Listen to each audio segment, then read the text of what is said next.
Monsieur Ladjici.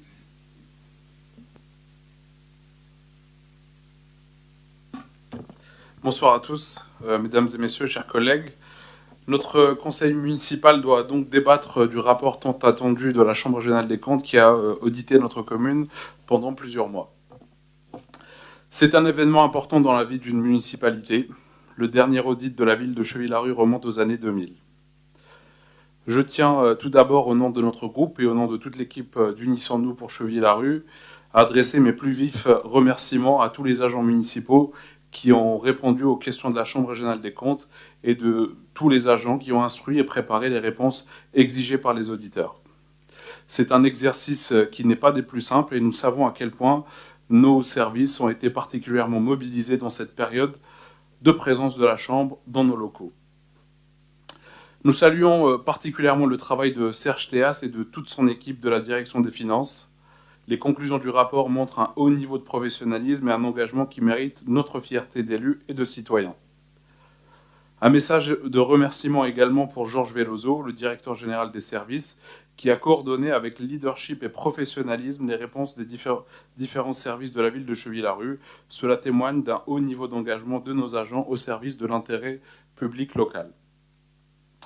J'ai écouté avec attention l'intervention de Madame Domin sur le rapport de la Chambre régionale des comptes. Première réflexion, c'est que soit vous ne lisez pas tout, soit vous faites semblant de ne pas tout lire, Madame la maire.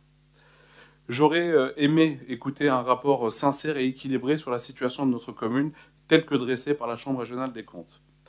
Permettez-moi, mes chers collègues, de vous livrer ce soir une présentation différente qui apportera à chacun une vision plus nuancée et plus concrète des observations contenues dans le rapport. Les auditeurs rappellent que la ville de Cheville-Larue dispose du deuxième potentiel financier le plus élevé du Val-de-Marne. Sur la période de l'audit, dit autrement, notre commune est la deuxième la plus riche dans le département. L'excédent brut de fonctionnement a dépassé les 6 millions d'euros en 2022 sur un budget de fonctionnement de 46 millions. J'espère que nous n'entendrons plus dans le futur les justifications régulières sur les manques de moyens de la ville de Cheville-Larue ou sur la nécessité, par exemple, d'augmenter tous les ans les tarifs municipaux. Le taux de désendettement de la ville de Cheville-Larue est jugé comme modéré et non pas excellent, comme nous le disait régulièrement l'adjointe aux finances. Nos alertes fin 2023 sur une relance importante de l'endettement de notre commune sont confirmées par la Chambre régionale des comptes. Le sujet de la dette et des emprunts toxiques est également cité dans le rapport. Ce dernier confirme que la ville de Cheville-Larue a souscrit des emprunts risqués dans le passé. Ils sont en cours de sécurisation. C'est une bonne nouvelle que nous saluons. Mais nous n'oublions pas que les déclarations passées sur ce sujet, les démentis hasardeux de la part de certains membres de votre majorité, Cheville-Larue a bien eu des emprunts risqués, c'est la Chambre régionale des comptes qui le dit. Il est à noter une augmentation sans précédent, 81% des dépenses d'investissement sur les 7 prochaines années, avec un montant proche de 60 millions, dont 38 millions en dépenses d'équipement. 58% des 7 861 ménages fiscaux de notre commune sont imposés, soit 4 points de moins que la moyenne des communes de notre catégorie. Nous avons eu dans le passé un débat régulier concernant le taux de logements sociaux dans la commune de Cheville-Larue. Les chiffres avancés par certaines personnes, certains élus de votre majorité dans le passé, à savoir que la ville aurait un taux de logement autour de 30%, sont faux. Le rapport mentionne un taux de logements sociaux de 40,2%, un chiffre beaucoup plus proche de ce que nous avons toujours avancé dans ce conseil. Les dépenses de personnel occupent une part très importante dans notre budget de fonctionnement, mais ont été jugées stables entre 2019 et 2023. Les documents présentés par votre majorité présentent des incohérences régulières, notamment en matière budgétaire. Les chiffres sur le personnel municipal contenus dans le budget sont différents des chiffres que vous nous présentez lors du débat d'orientation budgétaire. Cela pose la question sur la fiabilité de ce que vous nous annoncez en conseil municipal et qui sert à orienter les délibérations que nous votons régulièrement. Les annexes budgétaires sont présentes mais jugées comme insuffisamment renseignées par la Chambre régionale des comptes. Le manque de moyens pluriannuels de pilotage des investissements est un sujet majeur. Il contribue au manque d'informations et de transparence que nous observons de votre part concernant les projections futures de notre commune. La ville de Cheville-Larue manque d'outils de pilotage des effectifs, vous l'avez dit.